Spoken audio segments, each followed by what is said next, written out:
إلا على أزواجهم أو ما ملكت أيمانهم فإنهم غير ملومين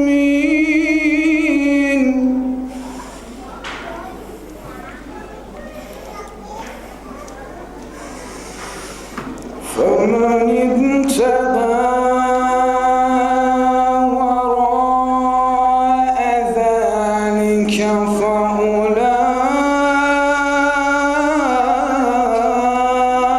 فأولئك هم العادون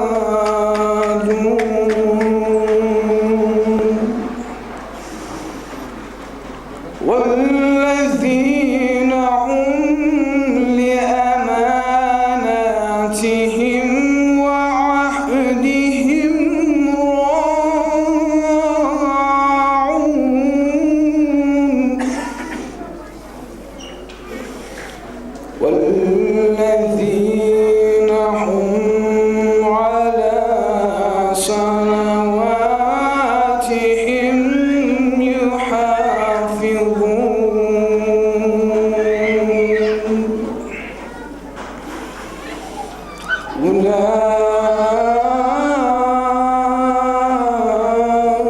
أولئك هم الوارثون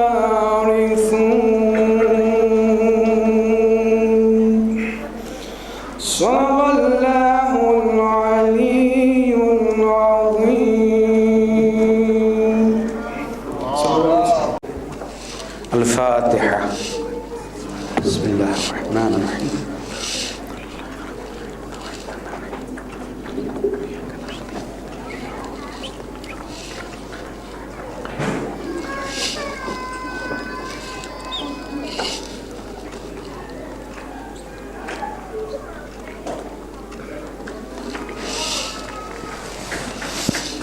لا حول ولا قوة إلا بالله العلي العظيم.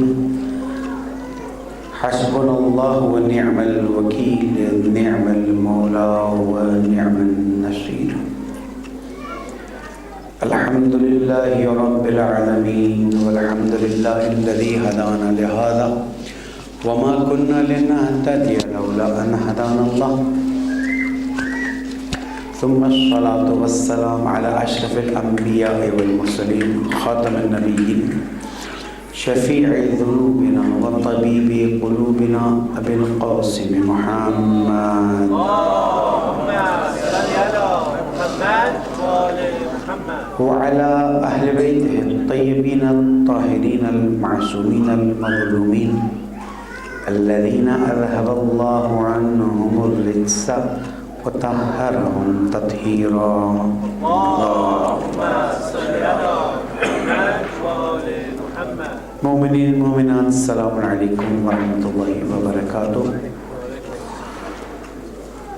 I praise Allah subhanahu wa ta'ala for all His mercies. I praise Allah subhanahu wa ta'ala for all His blessings. And I thank Allah subhanahu wa ta'ala for giving us all what is required in our life. Although we cannot equalize what He has been giving to us. We cannot even balance it, all what He has given to us. And only thing He expects from us is that we respect Him, we care for Him. And if this feeling develops in our heart, that is the best state we'll be having in this life. And once we start respecting Allah subhanahu wa ta'ala, whole of our life shall start changing. If you remember from the day one, I started a discussion to understand the realities and virtualities of the present life and Islam. What Islam has to say about these realities, about these virtualities. I just started my discussion with the point that in this world, the best creation of Allah subhanahu wa ta'ala is human being. Human beings have been given all sorts of powers to control the universe. And human beings have been sent on earth as Allah subhanahu wa ta'ala's representatives. We have been blessed by the best gift of the universe, and that is aql. And through aql we can realize what Allah subhanahu wa ta'ala has created, how technically these things have been created, and how much power He has. Because of aql, we realize, we compare the power of people, and then we realize that if people can have so much power, how much power and strength should be there with the Creator Himself. And then I went ahead and discussed the point that because we have aql, we have been given the freedom also. And because of the freedom, we have the choice to decide our own line of action, the faith we want to adopt, the way of life we want to adopt, the rituals we want to do, things we want to buy, things we want to use, things we want to live.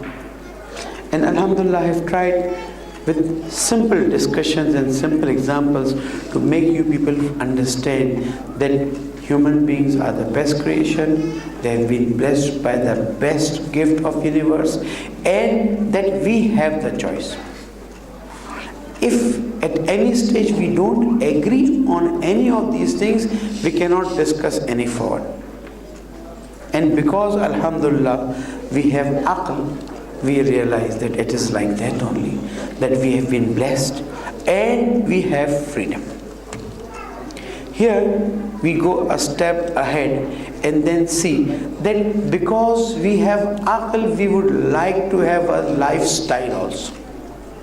Now we are going ahead, and I hope that you people will pay attention to what I am saying. Of course, at times things become difficult to manage, but we have to realize this thing, that because we have aql, because we have the freedom, we would like to live a good life, we need to have a way of life. Without that, we cannot live. For few minutes, just forget that you are Muslim. Just for a few minutes, it's no problem. And these are one of the qualities, that we can imagine things without other things. Just think that you are a human being and not a Muslim. But think of all these human beings who are living in this world and they don't believe in Islam. You can think that at least. Now, do you feel that those who live in a condition where laws, rules and regulations are provided so that people live in a better way, those places are better, or the places where there might be laws but people don't follow? Here is the question. You see, for example, New Zealand, I really appreciate this place. I really liked it. Of course, I can't live here, but I really liked it because hardly any pollution, number one. Secondly, everyone following the laws out of his own wish. I don't feel anyone being pressurized that they have to follow this law. And then everyone trying to take care of everyone. If someone is in hurry, a person will take his car at a side and then he'll give the way.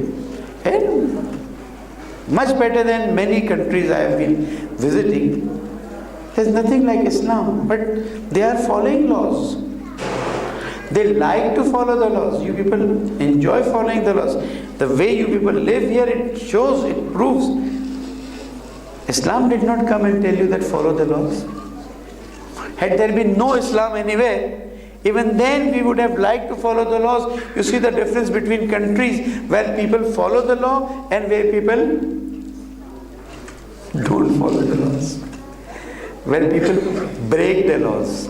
Where people pay to break the laws. What a big difference it makes. That here people like to follow the laws, so the life is going in a nice way. There people like to break the laws so that they can get things out of their rights. That's not their right. Out of those systems, they would like to take extra things. So this proves that human beings, whether they follow a religion or not, whether they follow a deen or not, they like to follow the laws. And I can give you example of maybe 30, 40, 50 countries. It's like that. Canada, at times in UK, majority of the European countries. Of course, there are other things. I don't say that they are 100% good, nice, very good. There are other problems. But my point is that human beings feel the need of living according to the laws. If there had been no laws, it would have been worse than jungle. Why? Because animals have their instinct. They do according to their instinct, but they don't cross their limits. Go and see National Geographic's the Animal Planet channel, and you will understand that a lion, if it has taken an animal to eat and he has it, he won't go for the second one. A tiger, a leopard, once it has taken a deer or an animal so that it can eat, it will have it will keep it, and it will eat it and won't go after another till he needs another one. But in human beings, what happens? If he has enough for one day, he would like to have something for the next day also from today. And if he has for 2 days, he would like to have for 1 month. If he has for 1 month, he would like to have for a whole year. And if he has something for a whole year, he would like to have something for whole life. At times it is discussed that if we want to, I'm just going out of my discussion, I will come back. If we were to find out how much wheat is required in this country, we can calculate that. Isn't it so? If you want to calculate how much rice is required for New Zealand in 1 year, 2012 for example, you can calculate. Isn't it so? How much fuel is required, everything is being calculated. But if you want to calculate how much money people would like to have, can you think of it? One person would like to have the whole universe. What about others? So you can calculate the basic needs, but when it comes to collecting things, then there are no limits. You will say, Sheikh, one of us would like to have the whole universe. Rest what you will do, I don't know. Why? Because human beings like to collect things, like to have things. They like to save things. They like to use things. If they have one laptop, they would like to have another. If they have one mobile, they would like to have another mobile. At least I don't know what is the situation in New Zealand. In Pakistan, nowadays people are having at least 3 mobiles.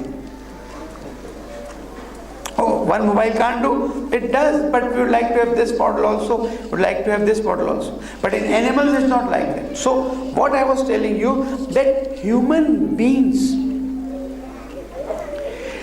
like to live in a system, follow a system, and it is there in their nature because Allah subhanahu wa ta'ala has blessed them with aql. If you people have understood till here, recite a salawat.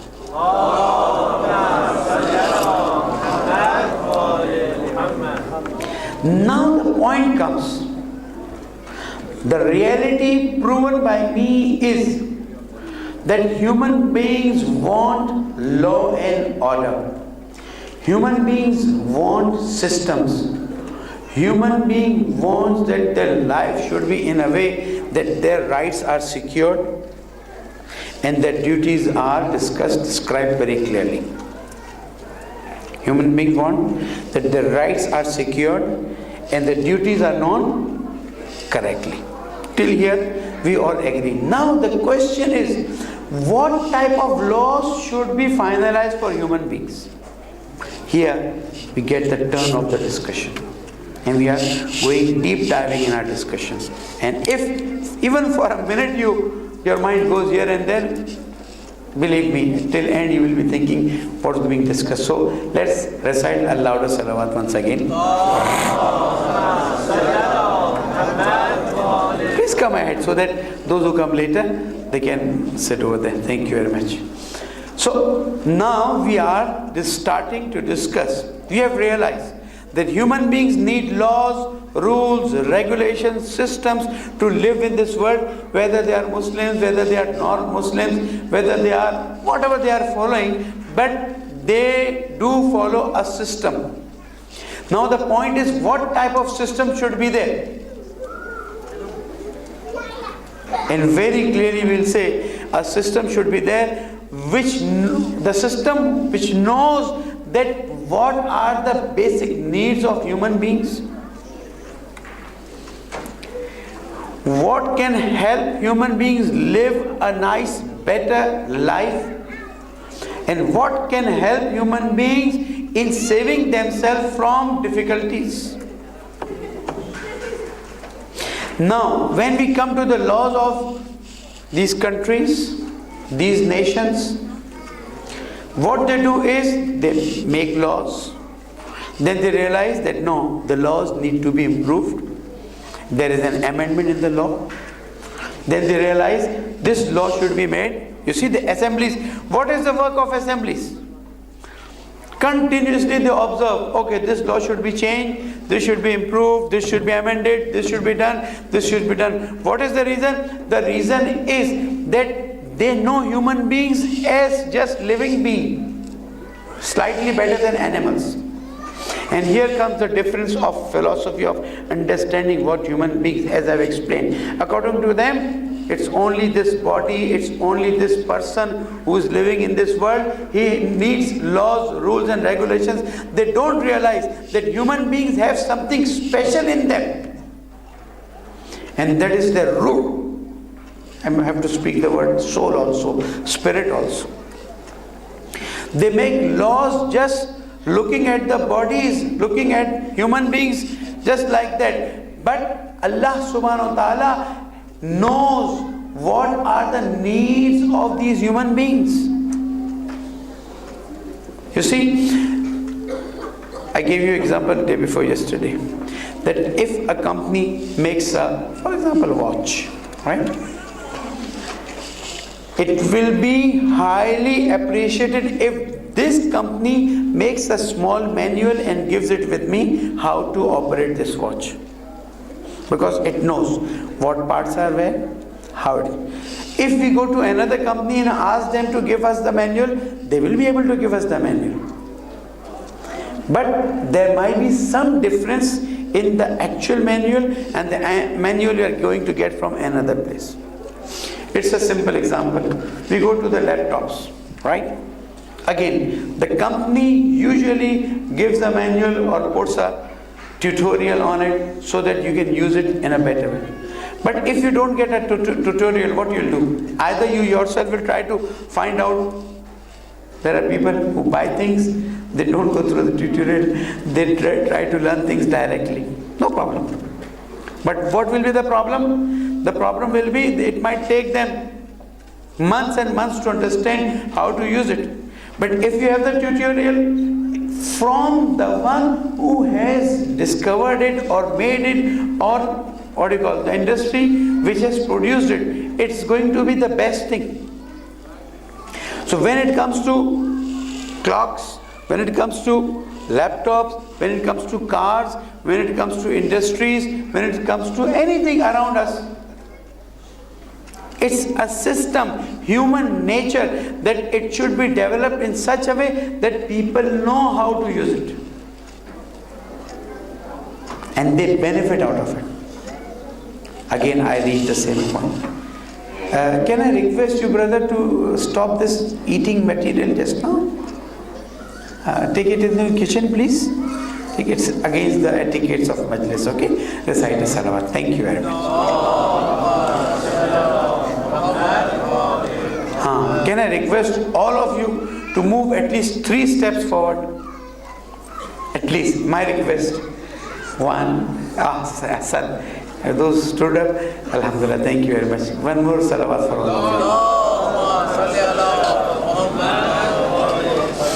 you. So, when we buy a thing, we need a manual, we need a guidance, we need tutorial so that we can use it in the best way. Now comes the point, when all these things need tutorial guidance, why not human beings? And the best tutorial and guidance can be given by the one who has created. He knows what are the needs, what are the necessities, how he live in this world, and he knows how the system of the world is going to work and how this person or this human being whom I have created shall be able to amalgamate with this system. Have you ever realized? I'm thankful to you for your attention. Have you ever realized that Allah subhanahu wa ta'ala, the creator, because it is proved, I don't want to prove that Allah subhanahu wa ta'ala is the creator, it is proved. That is why Allah says, Bismillah ar-Rahman ar-Rahim, Qul huwallahu ahad. Say, Allah is ahad. Allah does not need to prove. Why? Because when there is a sun, do you need to prove there is a sun? But some people don't realize. That's a different point, and for that we can have different sessions and discussions that why they don't realize and how we can make them realize. But once we believe in Allah subhanahu wa ta'ala, here comes the point that He knows what are the needs. Very, very simple things, especially those who go in the field of medicine and become doctors. You see, I'll give you a very simple example. We sit on the dining table, right? We have 5 or 6 different types of things being presented to us. For example, the bread, the rice, the curry, the salad, and maybe the curd or some sort of salad dressing, right? When we sit on the table, it is decorated very nicely. And when we start eating, it starts mixing. And when we eat, what happens? Anyone? Oh, completely mixed. Everything. See, first things are separated. Then they are mixed. Then the digestion process starts, and those who are related to the medical field, they can realize much better than those who are not related. But even then we can realize, can you imagine that every content of that food is separated in the industry of our digestive system, and everything is absorbed separately? Saliva plays a different role. Esophagus or the system of food going down plays a different role. Stomach throws different types of acids. Liver is playing a different role. Intestines are playing a different role. Now tell me, if there had not been any God, who would have made this system through evolution? I'll give you another example. Those animals which are herbivorous, that means those animals which eat plant, they can't digest meat, isn't it? Today you realize that how much blessed we are, that Allah subhanahu wa ta'ala is our creator, and after creating us, He has not left us. Those animals who eat plant, they can't eat flesh, they can't eat meat. And nowadays they are trying to make artificial feed for the animals through flesh and blood and all that. And I was discussing with a professor in Canada that how much animals can digest these things, cow, goat. They said hardly 5% of it can be digested because they don't have the system of digestion. When it comes to lion and leopard and all that, they digest meat, flesh, but they cannot digest plants. But when it comes to human beings, Subhanallah, you eat flesh, you eat meat, you eat goat, you eat cow, it is digested. You eat vegetables, you eat all those fruit, they are digested. So the Creator knows. What I want to emphasize is that the Creator knows what is good for you, what is bad for you, how things can work for you. That is why a whole manual has been sent by Him, that if you use these things, it will be helpful. If you use these things, this will be harmful. That is why when it comes to fish, very simple examples, but I think this will increase our ma'rifat of Allah subhanahu wa ta'ala. When it comes to fish, Allah subhanahu wa ta'ala could have said that eat whatever you like, I don't care, and then face all the problems you want to face. But He knows, He loves us, He cares for us. He cares for us 1,000 times more than anyone cares for us in this world. He knows that if He had not guided us, we would have been a problem. You see, He told us, if the fish has the scales, you eat it. If fish does not have the scale, you should not eat it. Simple. How many million of years we would have required to understand the difference between fishes which are having scales and which are good for us, and the fishes which don't have scales? When I tried to find out, I reached this result. You can do your own research, and it's good to do such researches. What is the difference between the fishes which have the scales and the animals living in water? I don't want to call them fishes, although they are in the shape of fish, but they don't have scales. You know what is the result? The result is those whom we can call as fish having scales, they eat clean and clear things of the water, and those which do not have the scales, they are the scavengers of the sea. They eat all those dirts and things which are wasted in the sea, and then they grow up. So Allah subhanahu wa ta'ala realizes, knows, He is the Creator, that those fishes which have the scales, we should eat, and those fishes which don't have scale, we should not eat. Recite the salawat.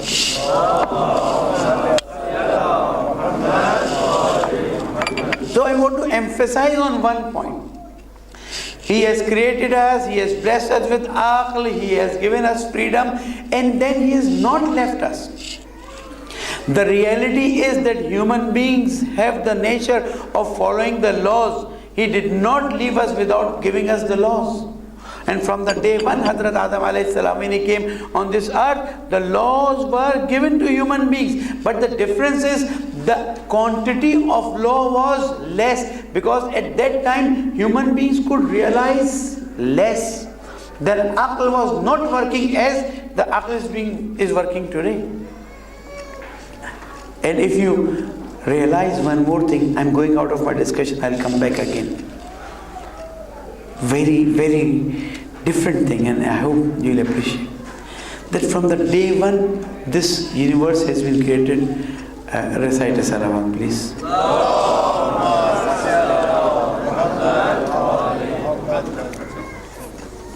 Salaam alaikum. One more salawat, please. And this was part of one of my thesis which I worked for a few years, and that is from the day one when this universe was created and Hazrat Adam alayhi salam was sent till today and till the day of judgment. What has changed? Our style of life. First it was prehistoric age, then stone age, then fire age, and then X age and Y age, and then IT, and then space age. So our style of life has changed. You realize, you accept this thing? What made this change?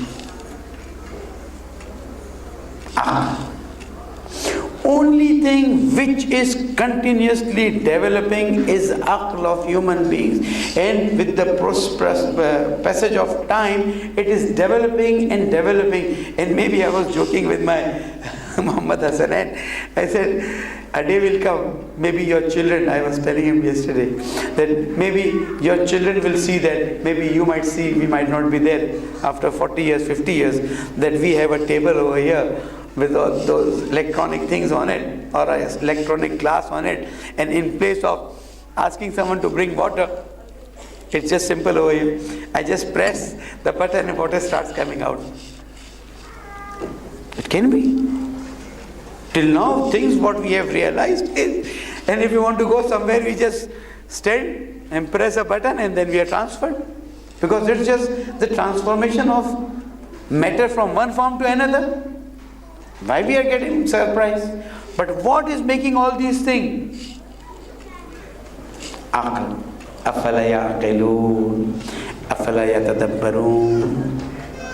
Why don't you think? Why don't you ponder?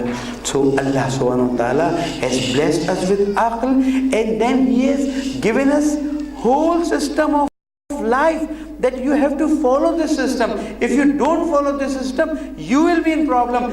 That is why I said that word, La ikraha fid deen. There is no pressure in deen or in religion. It means that religion cannot be pressurized. Religion is a thing, deen is a thing which has to be accepted by a person himself.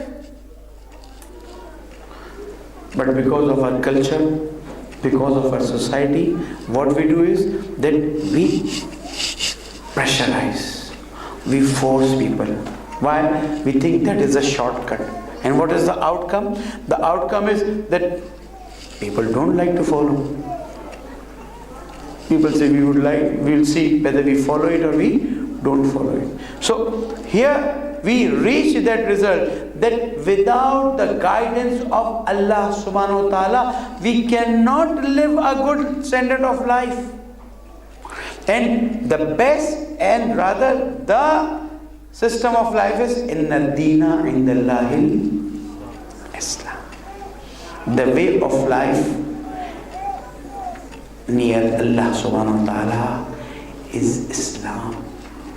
وَمَنْ يَبْتَغِ غَيْرَ الْإِسْلَامِ دِينًا فَلَنْ يُقْبَلَ مِنْهُ. Anyone who does not accept Islam and tries to follow some other way, it won't be acceptable. But what I want to say is that suppose someone does not believe in the Day of Judgment. I'm going to pass a very technical sentence. A person comes, Sheikh, Salam Alaikum, Alaikum Salam. I don't believe in the Day of Judgment, but I want to know what is the best way of life. What would you suggest? It's okay even if you don't accept the Day of Judgment, even then the best way of living in this world is guided by Islam. I challenge you all. The difficult point is that we don't have courage to do the research. We don't have that healthy style of thinking that okay, I will go and find out. If it is like that, I will follow it. See, the problem is that now Christianity had taken over the world for more than 2000 years. It's like that. What is today? 2011, and within 29 days it is going to be 2012. So 2012 years have passed that Christianity had taken over the world, and slowly and steadily things were changed and changed and changed, and a stage came where, mind my words, Christianity leaders, whatever you name them, whether it's a pope or whether it's anyone over there, what they did was that they said that whatever Christianity says is final. I'm keeping quiet for a moment. They said whatever Christianity says is final, and if anything is proved against that, we are not going to accept. What happened? Human aql started thinking. Human aql said that earth is not flat. Earth is oval in shape.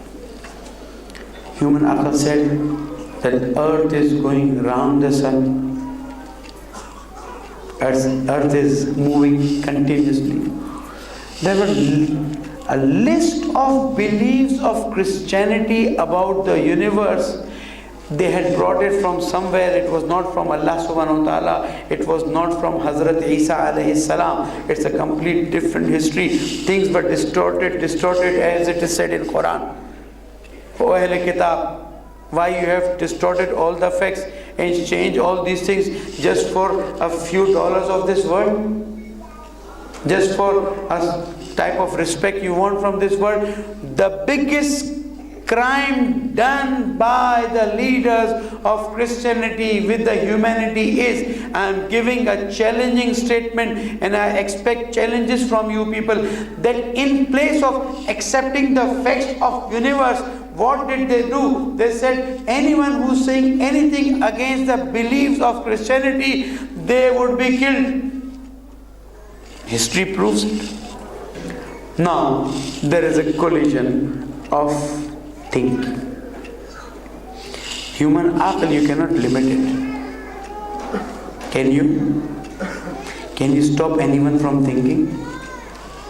Can you stop anyone from saying that no, you don't have any right to think? You just go ahead. We also, at times we say, brother or sister, your question is good, but we don't know the answer. It's a different way. But if someone comes and says, how it's like this, why you are saying like this, it's against the nature or things like that, I said, excuse me, shut up. What will you do? You will quietly close your mouth, move away, and you will never come back to me. Isn't it so? The same thing happened. The scientific developments brought a lot of new things, new concepts, which were not there in those days. And these concepts were continuously going against the beliefs of Christianity. Go and study and you will realize this thing. The result and outcome was that Christianity started stopping people from thinking. Shaykh Mutari has a very beautiful sentence. I know it's hard to understand this sentence, but I would like to pass it to those who understand things.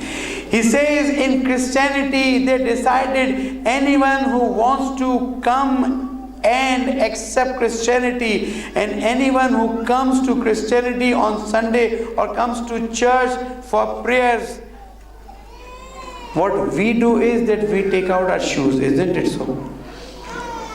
All of us, when we were entering here, what we did? What we did? Took out our shoes out. Isn't it so? We have stands so that our shoes are lying over there, and when we go back, we wear our shoes. In Christianity, Shaykh Mutari says that they had made stands that when you want to enter the church, you keep your aql outside. What a beautiful sentence. Believe me, more you think over it, more you realize the beauty of this sentence. That if you want to come in, you come in, but you're not allowed to use your aql. If you use your aql, you're not allowed to enter. At times, when they show some movies of Pope, when they show some movies of ceremonies in the church, just look at those ceremonies. Think over and you will realize. And if you can't realize, then read the history of Christianity. Now what happened? Those who were thinking, they said, okay, we have to find some way out. What should we do? Here is the point of realization. They said, on Sunday, we will go to church. We will do the services, join the services, we'll pray to God, and once we come out, the aql we have left out, we will take it, and the faith we had taken in, we will, just like the scarves lying outside Islamic LLB's foundation, that if someone is not wearing scarf, may wear the scarf, and when she goes, she may take it or she may leave it or whatever it may be. There what happened, that when you enter, you take the faith from somewhere, put it on yourself and enter and pray. And when you leave your aql out, when you go out, you keep your faith there, you take your aql and go out. Tonight you have to think over it. What was the result? Why human beings, so many people following Christianity, they take Christianity as a faith of rituals. Of course, you people are living here, you can easily find out things. You can ask your Christian friends. I've been experiencing these things in other parts of the world, and I have realized this, that when it comes to matter of aql, it is difficult for them to realize if something is against. What happened? Slowly and steadily, people, after the Renaissance, people started moving away from Christianity. But they moved away from Christianity, but they said that we are moving away from religion. We are moving away from religion. So what happened? They moved away from Christianity because Christianity had these problems, and in place of saying that Christianity has this problem, they said all the faiths and religion have the same problem. I have tried my best to explain where the problem is. So now you understand, the reality is that religion, no, deen, the way of life given by Islam is not so easily accepted, because they have seen what has happened in Christianity. They are afraid that if we try to take up this system, again we will face another problem. And they are going to face another problem, because now the Islam has been mixed with a lot of things. There is a group in Muslims also, they also say that we should not think. There are a group in Muslims also, they say that anyone who does not accept Islam, just shoot him, kill him. So things are being mixed and mixed and mixed. What our duty is? Our duty is to realize what are the teachings of Ahlul Bayt alayhimus salam. Believe me, if you just pick up Quran and pass it to your friends who are not Muslims, pick up Nahjul Balagha, select the sermons related to the nature, to what is for good of human beings, and give it to them, you will realize that slowly and steadily they'll start coming to Islam. And my brothers and sisters, it's not for the first time in history. The anti-Islamic powers have always been trying to create problems for Islam. What was the problem in the days of Imam Hussain alayhi salam? What was that thing which made him rise against the power so-called named as Yazid? Imam alayhi salam knew that if I don't stand up against this power, what will happen? They will crush humanity.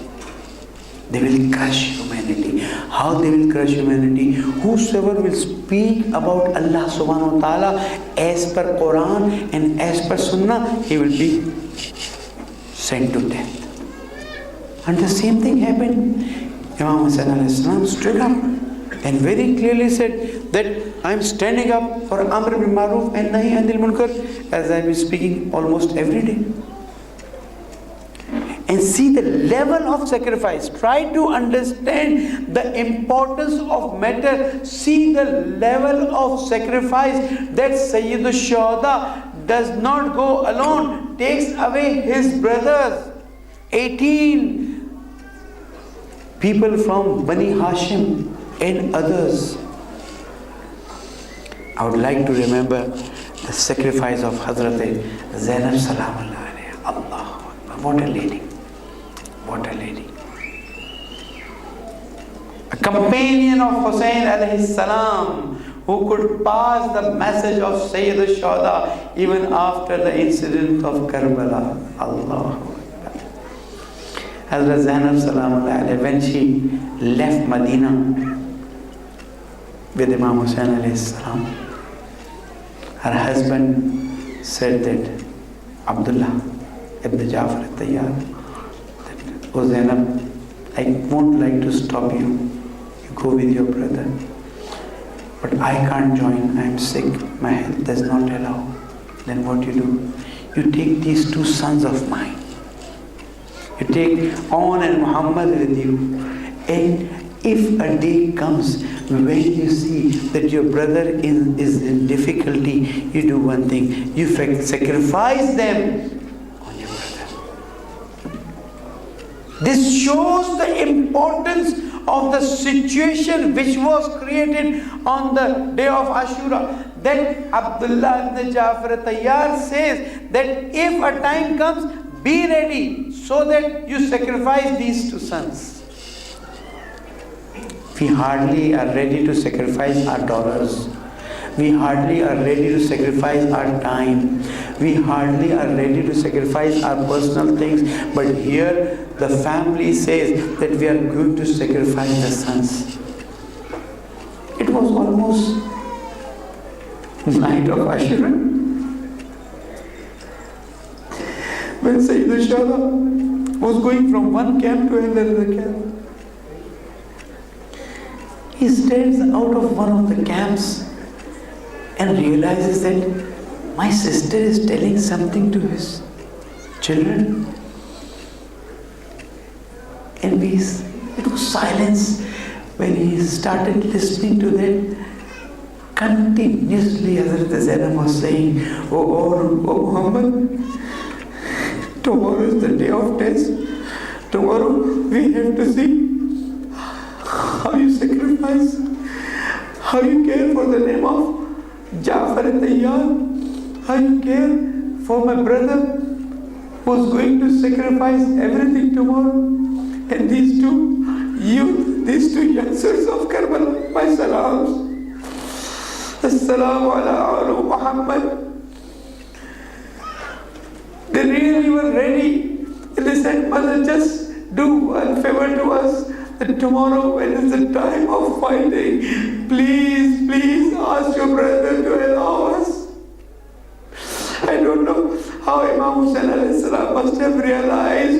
He must have taken up the parda of the camp. Would have entered, "Oh Sister Zainab, what are you doing? Why you are making them ready to sacrifice tomorrow?" Allahu Akbar. It was the day of Ashura when one by one Ashab started getting martyred. A time comes, Hazrat Zainab asks, "Oh Muhammad, what is the reason? You people are still alive?" They came to their mother. They might have touched the feet of their mother. "Mother, we are ready to sacrifice, but Imam Hussain alayhi salam is not allowing us." Ajrakum Allah. Hazrat Zainab calls Imam Hussain alayhi salam and says, "Oh brother, don't you think my sacrifice are so good that you accept them? Why don't you allow them to go and fight against these enemies of Allah subhanahu wa ta'ala?" Might be Imam Hussain alayhi salam might have cried and said, "Oh Sister Zainab, it's very difficult for me to allow you. I still have my Ali Akbar present. I still have my Abdullah present. I still have Abbas present. How can I allow them to go and fight?" But a time comes when Imam alayhi salam allows them to go and fight. They go, they fight, and then someone raises a voice, "Oh people, don't think they are youngsters. Don't take them as youngsters. They are son of Jafar al-Tayyar. They are those people that if you don't stop them, if you don't attack them from everywhere, they are going to kill all of us." And a time comes they are surrounded from everywhere. A time comes when they say, "Assalamu alayka ya Amma." Now it's a time to help us. Oh Muhammad, both fall down. Imam alayhi salam, Abul Fadl, both go together, break the dead bodies, almost dead bodies. Once Imam alayhi salam says, "Oh Sister Zainab, come here. See, your sacrifices have been accepted."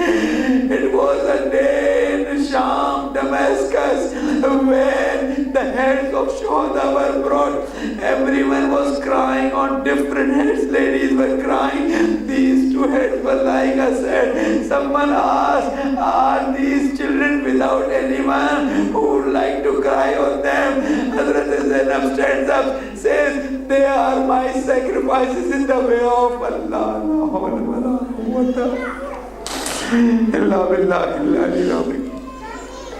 Inna lillahi wa inna ilayhi raji'un. Ridan bil qada'i wa tasliman lahu. Oh Allah, accept our azadari in the best form. Oh Allah, guide us to the best path. Oh Allah, make Imam Zamana happy from us. Allahumma ajil li waliyik al-faraj. Waj'alna min ansari wa awani. Assalamu alaikum.